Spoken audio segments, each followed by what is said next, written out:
Otra vez un nuevo video y sí, hoy día vamos a ver lo que aprendí como ilustradora freelance y que les va a servir muchísimo. Hay como 10, 11 consejos de todos estos 8 años aproximadamente que he estado trabajando como ilustradora freelance.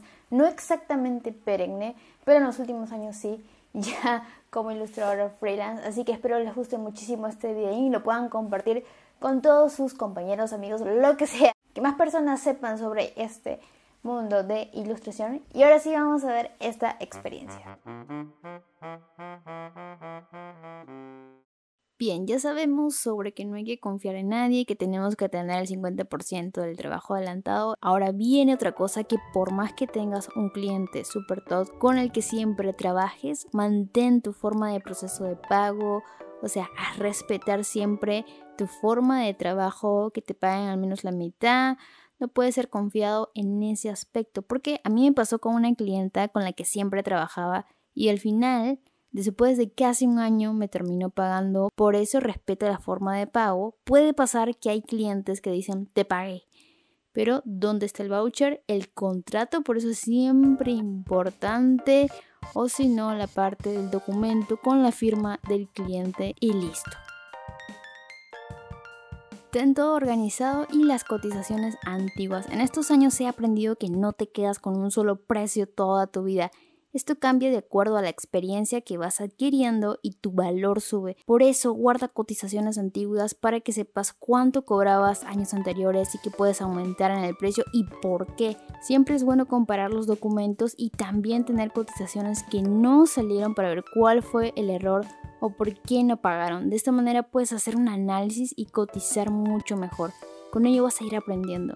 Por ejemplo, un cliente me escribió en el año 2017, le di la cotización de un cuento, todo iba bien, pero luego al parecer no hubo respuesta y después de unos años, justo este año me volvió a escribir para el mismo proyecto. Obviamente los costos habían subido y se tuvo que realizar una nueva cotización.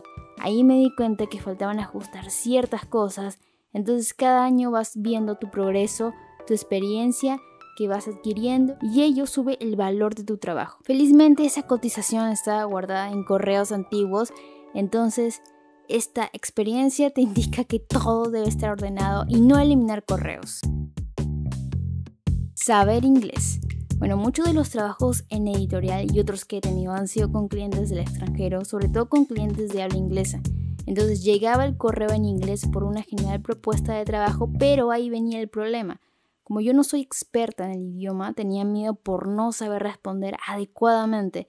Pedí ayuda a personas de mi alrededor que sí manejaban mejor el idioma en inglés, pero eso era muy incómodo, entonces fui lo más práctica y como todo era correo lo hice por traductor Google, aunque claro, corregí algunas cosas, vas dándote cuenta que al escribir ya tienen una estructura definida y así vas aprendiendo, ¿no? Lo más importante es en contratos, eso sí, como todo era en inglés me demoraba demasiado en traducir cada contrato y palabras difíciles, por así decirlos, de cosas legales. En inglés tenía que aprender su proceso legal de cada documento, por ejemplo, de Estados Unidos, si eres extranjero, dar ciertos documentos, de Canadá y así. Que me era difícil todo ese proceso, pero finalmente se lograba y aprendí todo eso. Entonces sería más fácil si uno supiera entender bien ese idioma porque se abren otras puertas y aún sigo en ese proceso. Tener la mejor tableta no te hace mejor ilustradora o ilustrador. Años atrás, cuando recién iniciaba en el trabajo de ilustración, pensaba que si tenía una tableta con pantalla táctil iba a dibujar mejor, pero no es así. De hecho, mis primeros trabajos lo hacía con mouse, luego pasé por unas tabletas básicas, que de hecho están en uno de los primeros videos del canal, que sí me ayudaron a pulir en técnicas, se me hacía más fácil el proceso que el mouse, obviamente, pero no dibujadas rápidamente genial. Eso siempre tiene que ser la práctica y la tableta solo es una herramienta más. Ahora, si me dieran una tableta básica, dibujaría como tal ahora. Y si me dieran una tableta Cintiq, lo mismo. Entonces, porque ya conozco mi proceso, ya tengo mis pinceles que siempre uso, los programas también que utilizo y combino. Entonces, todo es un conjunto, no solo una cosa, no solo una herramienta. Ahora tengo un iPad y claro, me siento cómoda, me es fácil, pero sigo dibujando como tal, con ciertas técnicas nuevas por supuesto, pero si le dieras un iPad, por ejemplo, a un chico o una chica que recién empieza en ilustración, le va a gustar por supuesto la herramienta, pero no va a dibujar ya al 100% bien. Todo es práctica y constancia. Existen muchos medios de pago para clientes. Bueno, ser freelance no es solo trabajar con clientes nacionales, sino internacionales. Entonces no puedes tener una sola forma de pago. Trata de averiguar los diferentes medios de pago internacionales que hay. Por ejemplo, me pasaba que había clientes que no tenían PayPal. Entonces ellos preferían pagar por otra plataforma como Zoom, el cual no conocía. Y luego cuando me enseñaron sobre eso e investigué, me pareció otra buena opción y desde ahí coloco en mis diferentes formas de pago. Porque a veces pasa que puedes perder clientes porque no saben cómo pagarte desde afuera, ya que muchas veces clientes no quieren pagar la comisión que hacen por transferencia internacional. Entonces es importante investigar esos procesos.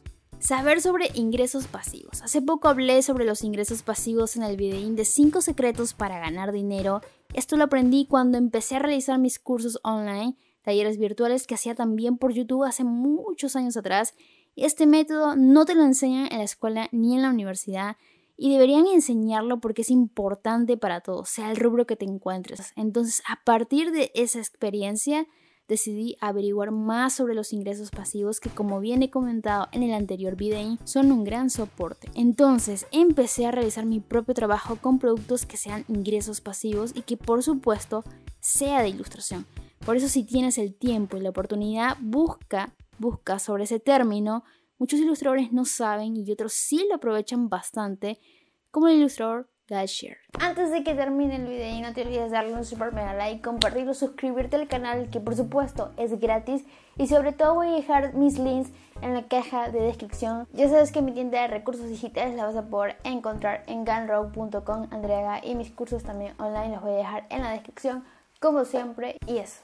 Actualiza tu portafolio. Felizmente que siempre he subido trabajos y a pesar que al principio no seleccionaba los mejores trabajos, de todas formas mis ilustraciones en redes o blog o páginas o portafolios gratis permitían que clientes vieran mi trabajo y tener proyectos. Pero si no actualizaba con los años un portafolio, no sacaba proyectos, los trabajos eran muy lentos. Había menos oportunidad que un cliente toque la puerta. Hoy en día hay varias páginas de portafolio, pero siempre selecciona tus mejores trabajos y que se vea esa esencia, ¿no? Tus técnicas también. Sigue leyendo y aprende nuevas cosas. Con el paso del tiempo me he dado cuenta que no nos podemos quedar en lo mismo. Si sale un programa nuevo, revisarlo y ver si es una buena opción.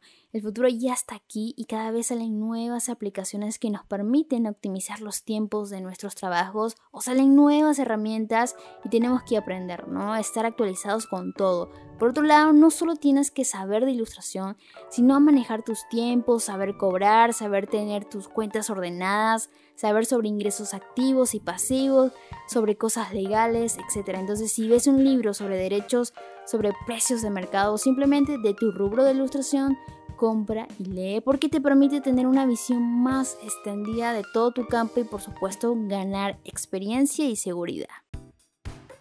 Saber identificar a un buen cliente, no te bajes de precio.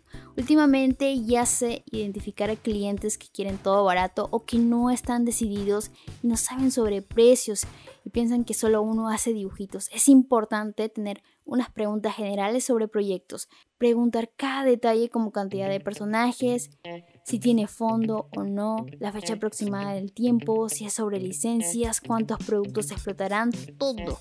Hay muchos que dicen, no sé el precio, estamos preguntando a otros ilustradores más y revisaremos ahí si nos da el presupuesto. Entonces quieren mano de obra barata. O preguntas, ¿y cuántos personajes son? Tú dices, y te dicen, no sé, depende del artista. ¿What? O sea, si te dan $50, ¿haces 1000 personajes porque te da la gana? No, ahí empiezas a detectar el tipo de cliente. Eso me ha enseñado a dar las preguntas necesarias, pero igual das el presupuesto, quieren un súper trabajo a poco precio. Antes pensaba que con las redes sociales era suficiente, pero hay todo tipo de público para todas las plataformas. Entonces creo que en el 2016 o 2018, no recuerdo ya, creé mi página para que todo estuviera indexado, portafolio, contacto, tiendas, productos, blogs y más. Muchos clientes no solo me contactan por redes, sino a través de la página andreaga.com. Me dicen, llegué por tu página, me salió en Google, me salió en el buscador de imágenes o llegué por un artículo y sí, gracias a la página. Clientes grandes también llegaron a mi página para contactarme, vieron el portafolio de mi página y les gustó cierto trabajo y decidieron contactar. Entonces sí es necesario tener esta pequeña maravilla de plataforma. Y bueno, espero les haya servido esta experiencia sobre mi trabajo como ilustradora freelance. No te olvides de darle tu super mega like, compartirlo, suscribirte al canal y por supuesto seguirme en Instagram, en TikTok como Andrea Gart. Y listo, adiós.